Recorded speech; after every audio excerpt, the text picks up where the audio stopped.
Welcome to the Marriage and Motherhood Podcast. I'm your host, Michelle Perda. I'm a life and marriage coach for moms, wife, mom of 3, and I'm also an Aries, and for my fellow human design nerds, a sacral manifesting generator. This podcast is for women who want to be happier in their marriage as they navigate their journey through motherhood, even if you're like me and you weren't shown how while growing up. Inside, we're going to be talking about breaking generational cycles when it comes to how to handle conflict in healthy ways, redefining motherhood your way, and prioritizing your well-being, because here, we believe that women don't have to sacrifice their happiness to be a great mom.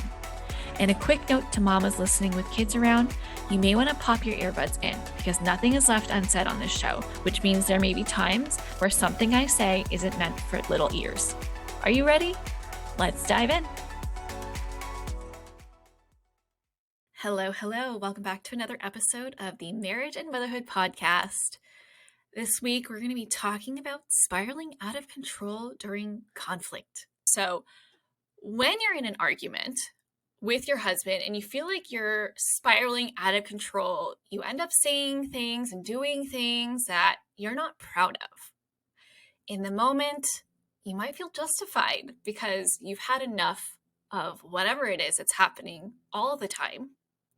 But moments later, you feel regret, maybe even guilt or shame for how you behaved.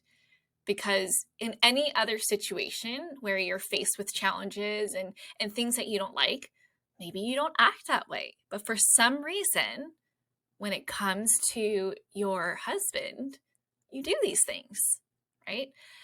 And you might even do this kind of stuff with your kids too. Maybe it's different, maybe it's the same, but know that just because you are not behaving in a way that you want to behave 24/7 doesn't mean there's something wrong with you. Even as someone who has spent years working on herself, talking about me, I still slip up, right? I still make mistakes. I still am human, and you get to be human too, okay? And when you get to your breaking point, this means that you have passed the threshold of what you can handle. And at that point in time, because your needs aren't being met, you have a hard time being your calm, cool, collected self.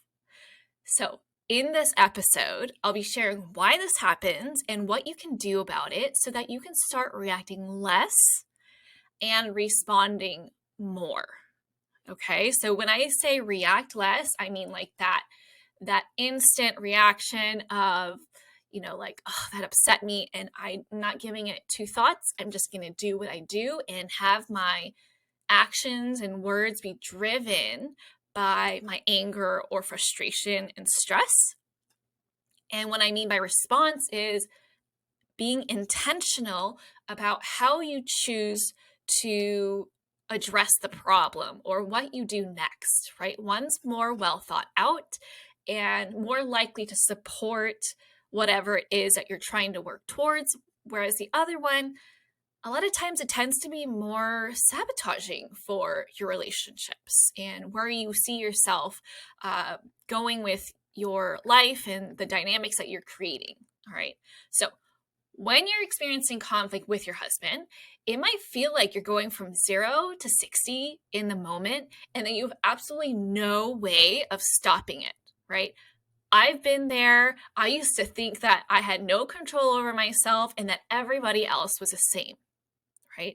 And in an upcoming episode, I actually interviewed Lena Suarez Angelino. She's a therapist and she helps women. I shared that I didn't realize that the way I reacted was not healthy until I realized that I was the only one in my circle of friends that tended to react to the level that I did. Everybody else seemed like they were pretty yeah, they get mad, but they didn't get to the level I did. And they certainly didn't really allow their actions to be driven by that. And it was then where I realized, oh, I've got some work to do on myself, right? And I went down that spiral of, oh, what's wrong with me? How come I can't be like them? How come I lose my shit, right? Like, so if this is you, you are not alone. I have been through that. And now, after doing a lot of work on myself and what I'm going to share with you in this episode, you too can work through that and feel more confident and love yourself more through the process of being able to respond more and react less. Okay. So if this is what you're experiencing, I got you. Like, just know that I got you. Okay. This is what I help all my clients with. I want to say majority of the people that come to me have these challenges that we get to work through together. So when you get to the point when you're spiraling, you've already met your limit. This is why it feels like you can't see it coming, why it comes out of nowhere, and you're just like, well, you just made me mad, so this is why I did what I did, or this is why I said what I did, or this is why I yelled, insert whatever it is that you normally do. Okay, so if this is you, what you're going to do is you need to work backwards. Okay, you need to work backwards, aka reflect. In this process will be your best friend. Okay, because how can you prevent something from happening that you didn't know was coming, right? Like, duh, you can't do that. It's really hard. Unless you have someone standing there saying, oh, you're doing it again, but even then, it might not be received well, right? So what's happening is that you are experiencing a trigger and you have likely ignored it. Not consciously, of course, but subconsciously. Our ego tells us it's not a big deal, it's fine, it doesn't bother me, because you want to be that chill wife that goes with the flow, doesn't cause problems, doesn't cause drama, right? At least this was true for me. But when you do this, things end up building up while you're in denial, and then tick, tick, boom. Next thing you know, you're losing your shit. Whether you're slamming cabinet doors shut, giving attitude to your husband, or giving the cold shoulder, like, you are not being who you want to be. You feel like, who is this version of me, right? And why do you do this? Because your mind has gone into protection mode and it has activated your defense patterns. Okay, for whatever reason, it turns us into tantrum throwing adults. We would never do this type of thing at the workplace or with our friends, but yet something about our dynamic with our spouse has us doing all kinds of funny things when we're upset or hurt. Like maybe we hurt them back with our words, right? But logically, that doesn't fix things, right? If you feel unhappy, I doubt name calling or bringing up what they've done wrong can actually help the situation be resolved. But what it does is that it gives us the attention that we actually want, right? It gives us their attention because they're like, okay, what's going on now? She's upset. What problem can I fix, right? Back to that episode where I shared the two things that men look for while they're talking to you, right? So if you haven't listened to that yet, go back. I believe it was last week's episode. All right. So what this does is it gives us attention. And we're kind of like our kids at this point. Any attention, even if it's negative attention, is better than none. And if you've been on a journey of becoming a more conscious parent than your parents were, you know that when our kids act out, it's because they're craving connection. And if we're talking to them or yelling at them, that's us giving them our attention. Except that doesn't create connection. Yeah, but they don't know the difference. For them, they're just like, I don't care. I'm getting what I need. I wanted you to spend time with me or whatever. It doesn't matter if you're yelling at me and I don't like what's happening. The fact is that you stopped doing what you were doing and now you're here with me. So just like that logic doesn't make sense, this is how our minds work when we meet our limit. We kind of like revert back to our younger selves. and we start doing things that actually sabotage what we want, right? It gets us farther away from what we want rather than get us closer and supporting our efforts, like our whatever it is that we want with our relationship, which is, I hope, to get closer, right? More intimacy, more connection, more openness, all of that. And this is exactly why it's important to become more self-aware with each experience and learn more about ourselves so we know how to support ourselves, so we don't feel the need to use our defense patterns so that we can do things that actually help us get our needs met. This is also why it's so important to be honest and understand that we have a part in how our relationship feels today. Okay? It doesn't matter if your husband has done stuff wrong. Okay? You have done things that have co-created this situation, whether it's what you've ignored in yourself, how you have been behaving, how you have been reacting. There is something there, okay? So even if it feels like he's 100% in the wrong, there is something that you contributed to, okay? So with that said, what if it didn't have to be anyone's fault? What if instead of trying to pin the blame on someone, having it be very black and white, what if you allowed yourself to view your marriage in shades of gray, right? A healthier process to consider is that it's a problem.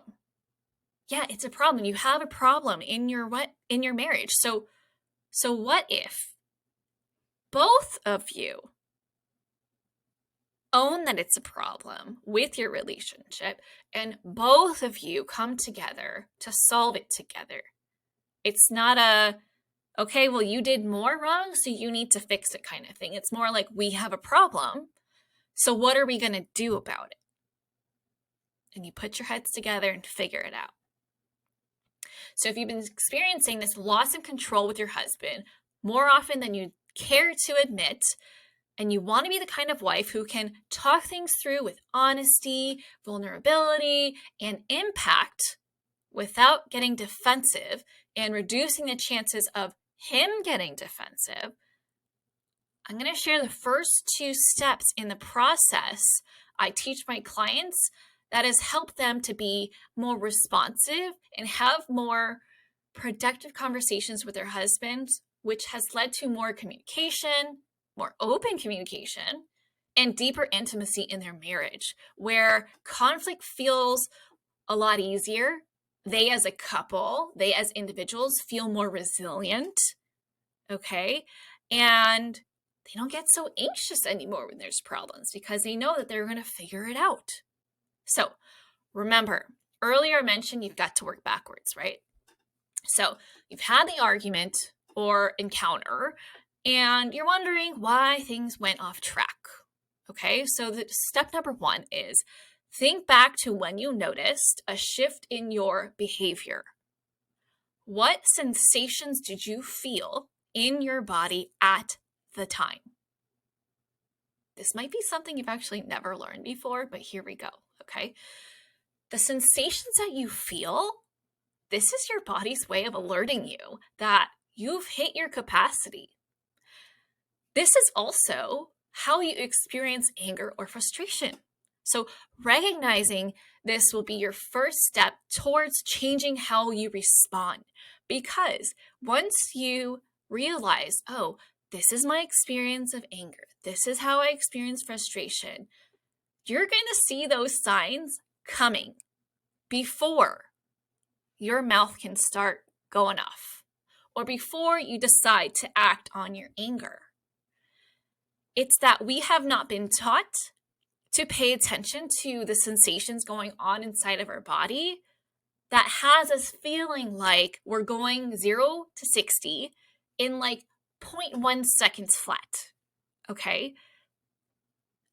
It is really a mind-body connection, and your body is constantly giving you feedback, right? Like kind of like when you go into the room and things feel really, really tense, your body starts like having you feel some type of way. It's like uncomfortable. So it's kind of like that. So start paying attention to, oh, there's that feeling again. Okay, what do I want to do about that feeling? What am I not feeling okay about? What am I feeling angry about? This will help you be in less denial and be more in tune with your internal radar of, oh, something's not right here. I got to check in with myself. What can I do for myself? How can I support myself? Or what do I need to share with my husband before things go crazy? Because it's when we deny ourselves of meeting our needs where things really go bad. Okay, so that's number one. Step number two is identify and understand your triggers. What led you to go into a fit of anger or frustration is your trigger. Okay, so asking yourself, okay, now that I'm familiar with how anger presents itself in my body and how I experience it, it's all different for everyone, right? Like for me, I feel hot. I start to like ball up my fists. My whole body feels tense. I feel like a shot of adrenaline just went through my body, and I feel like I have to act. Like I feel like I have to defend myself. I feel like I have this like urgency to do something, and I can get kind of aggressive, not physically, but like I feel like I have to protect myself and I will speak up for myself. Okay, so that's how I experience it. My heart starts racing. But for other people, it could be like your shoulders get really tense, your jaw locks up. Maybe your vision gets blurry. Maybe your stomach gets into knots. There's so many different ways that each of our bodies can experience these emotions, and it's really important to learn how you experience it so that you can look out for the signs. Okay, but back to step number two. All right, so identify and understand your triggers. What led you to go into that fit of anger or frustration? And what did you see or hear, or what were your thoughts about them, right? What feelings came up for you? This process of self-inquiry and reflection is what's going to help build your ability to talk things through with your husband without it turning into another unproductive conversation where you end up feeling like he doesn't get you and things will never change, yada, yada, yada, right? Our minds can think some seriously messed up things, and the assumptions it makes, the beliefs it clings onto, and all that can cause so much anxiety where we end up turning small things into much bigger things that leave our partners feeling confused and attacked. When really, we can all benefit from getting more curious with ourselves and with our partners. Following this process will help you gain more clarity on what's actually going on behind the scenes so that you can make subtle shifts in what you're doing in response to them. This will take time, so drop the judgment that you hold over yourself, okay? Because I used to judge myself all the time. Like, why can't I just be normal when I am mad? Why do I have to do these certain things? Why do I fall into these patterns where it's like, I almost like, it's kind of like a paper cut, right? Where you get that paper cut and it's almost like things slow down right before you cut your finger and you're like, God, I knew that was going to happen. Why did I keep going towards it? Why did I keep holding that thing like that? Like, same for like knife cuts too. I feel like when I'm cooking, it's like, oh, I feel like this is not a good way, and right? So same thing. You don't need to judge yourself. That's not going to be helpful, right? You're not perfect. Neither am I. We are human, okay? So taking the time to get really, really curious about what is going on, right? A really powerful but simple question to keep asking yourself until you get down to the root of it is, Why? Right? Why am I feeling, and insert your emotion? Why does that upset me so much? Keep asking yourself these why questions. Why does this bother me more than any other time? Okay, if this is like a repetitive thing. What do I need right now? What could make this situation better? What do I want going forward? Like, all of this curiosity is what builds out your ideas on how to have a productive and open communication or conversation with your husband. But without doing this, you're going to spend your time with your husband working through this. But meanwhile, he's taking in everything that you're saying as if you've already got it worked out, but really you're just brainstorming, right? That conversation is not suited for that. This is a private, maybe you do it with a trusted friend, right? One that won't fan the flames and build your ego up, because that's what's going to lead to sabotaging behavior, right? Because you want your relationship to get better, not worse. So find a trusted friend if you don't want to do this by yourself, but really taking that time to figure your shit out is so, so important. Okay? Really easy to be like, I don't have that kind of time, but I swear to you, if you do this enough, it will save you time because of all the conflict that will either be prevented or shortened because you have grown your understanding of yourself and you're able to articulate to your husband exactly what's happening in a way where he's like, got it. Okay, this is what I'm going to do next. This is how I'm going to handle this going forward. This is how we're going to work better together, right? The whole point of this is to fight better every time as a couple, right? Not for you to chop him down by the knees and be like, I need to assert my power, right? But to work together. Okay, we have a problem. How are we going to deal with it? How can we become better through this process? Okay, so the intention behind doing this is to make sure that what you're doing most is supporting your marriage. So there's less self-sabotaging through your defense patterns and more truth and compassion for yourself and him. And I know that might be hard for some of you to hear because the last thing you might want to do is hold compassion for him when he did something that upset you.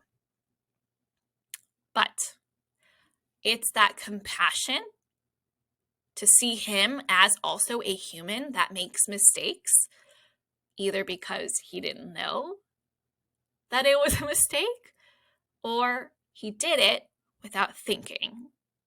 Okay? But either way, over time, all the subtle shifts that you're making just from these 2 steps alone add up to a lot of different experiences with how conflict is in your marriage.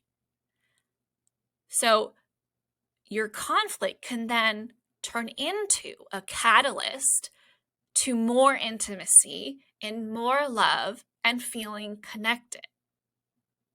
I mean, isn't that what you want with your husband? To really feel understood, seen, heard, but returning the favor. Also, right? He also wants to feel understood, seen, and heard, and accepted. So, work on those 2. Those are the first 2 steps to the process that I teach my clients. And let me know how it goes. Shoot me a DM. Let me know how this episode landed for you, if you're resonating with it, what you are having trouble with. Let's talk. I'm here to support you. And that's all for this episode. If you like this podcast, I invite you to reach out to work together, because how things are right now doesn't have to be how things are for the rest of your life. I'm here to support you in identifying what small shifts you can make so you can improve your communication and connection with your husband while creating a fulfilling life. This means getting specific feedback for your unique life and relationship so that you can focus your effort on what actually creates more joy and connection in your life. Thank you so much for listening to the Marriage and Motherhood Podcast. I hope that this episode helped you deepen your relationship with your husband and, more importantly, with yourself. If you enjoyed this episode, please take a second to leave a review. See you back here next week. Bye.